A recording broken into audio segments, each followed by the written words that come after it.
無定取松の厨房良品です。今日はお米用のロートを紹介します。このお米用のロート、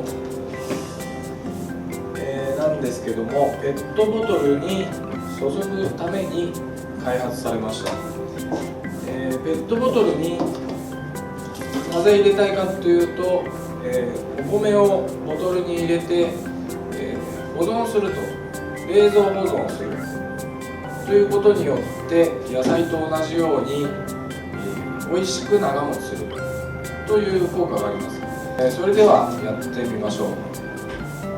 はい、それでは一般的なアルミのロートを使って、ペットボトルにお米を移してみましょう。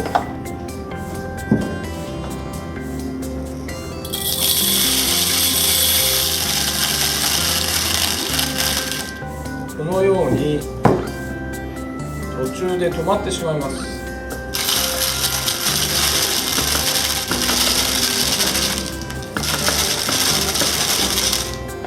意外と入りづらいわけです。それでは米びつロートを使ってみます。ペットボトルのキャップにねじ込みではめます。米を注ぎます。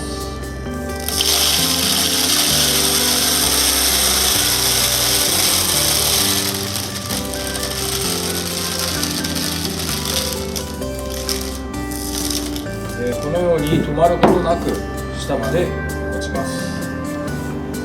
このようにお米がペットボトルに入りました。今日は米びつロートの紹介でした。